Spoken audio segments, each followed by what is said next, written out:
నారాయణఖేడ్ మున్సిపాలిటీలోని మంగల్పేట్లో రాష్ట్ర ప్రభుత్వం ప్రవేశపెట్టిన సన్నబియ్యం పంపిణీ కార్యక్రమాన్ని ప్రారంభించారు ఎమ్మెల్యే డాక్టర్ పట్టోల సంజీవరెడ్డి।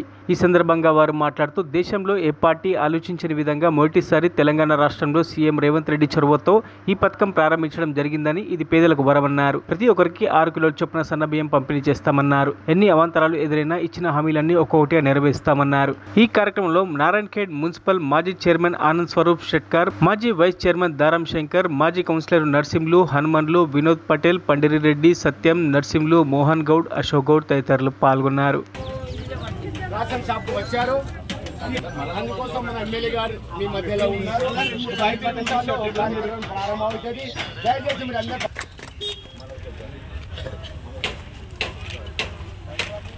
ఆ మాదిరిగానే మా తాత మాజీ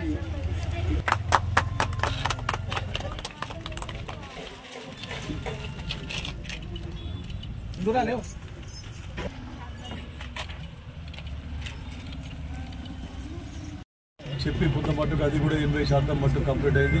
ఇంకా 20% మనకు కంప్లీట్ కావాల్సి ఉంది। దానికి కూడా టెక్నికల్, ఎందుకంటే మనకు మెయిన్ తప్పు అంటే రేషన్ కార్డులు ఇవ్వలేదు। రేషన్ కార్డులు, కొత్త రేషన్ కార్డులు అనేవి ఇవ్వలేదు। కొత్తగా పెండ్లైన కోడళ్ళు వస్తే కూడా వాళ్ళ పేర్లు లోపల ఎక్కిద్దామంటే కూడా వాళ్ళని ఎక్కియలేదు। 10 సంవత్సరాల నుంచి ఇట్లా అయిపోయింది। ఏదన్నా ఎస్సీ కానీ, ఎస్టీలు కానీ, బీసీలు కానీ ఏదైనా అప్లై చేసుకున్నామనంటే కూడా ప్రతి దానికి రేషన్ కార్డు అడుగుతారు। అందుకని ప్రభుత్వం ఇప్పుడు చూసి ఒక డిజిటల్ రేషన్ కార్డు, ఇప్పుడే రేషన్ కార్డు కూడా ఇచ్చేస్తుంది, కానీ ఆ డిజిటల్ రేషన్ కార్డు అనేది ఇంకా తయారు కాలేదు।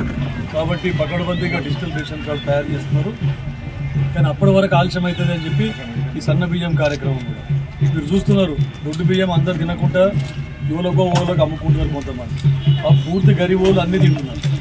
నేను కూడా దొడ్డు బియ్యం తింటాను, మీకు తెలుసు కానీ నేను కూడా దొడ్డు బియ్యం తింటాను।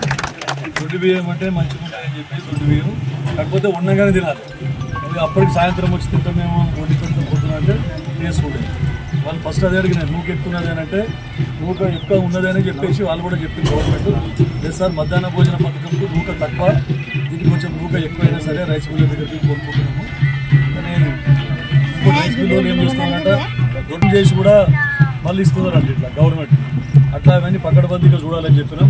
తిన్న అన్నం రుచిగా ఉంటుందా చూడండి, ఫస్ట్ ఉండకుంటే మళ్ళీ చెప్పుండి, మాకు డీలర్ల దగ్గర చెప్పుండి, శంకర్ సెట్ అని ఎప్పటికుంటాడు నాకు చెప్పుండి, అన్నం మంచిగా టేస్ట్ లేకపోతే ఏమన్నా కల్తీ బియ్యం ఏమన్నా ఉంటే మళ్ళీ గవర్నమెంట్కి చెప్పి మంచి బియ్యం ఇచ్చే విధంగా పకడ్బందీగా చూసుకోండి। మంచి 6 కిలోలు। ఇంకోటి ప్రభుత్వం ఇంకోటి కూడా మొన్న ఏం ఆలోచన చేసింది క్యాబినెట్ మీటింగ్లో అంటే, అప్పుడు కిరణ్ కుమార్ రెడ్డి ఉండగా ఎట్లయితే 9 సరుకులు ఇచ్చినామో, ఒక నూనె ప్యాకెట్, తర్వాత కందిపప్పు అట్లా ఏమి ఇచ్చినాము, 9 సరుకులు ఇచ్చినాము। అట్లా కూడా ఇప్పుడు ఇక 9 సరుకులు కూడా ఇచ్చే విధంగా ప్రభుత్వం ఆలోచిస్తూ ఉన్నది। కాకపోతే ఇక మీకు అందరికీ తెలుసు మొత్తం బాకీ। మరిన్ని అప్డేట్స్ కోసం మా ఛానల్ని సబ్స్క్రైబ్ చేయండి।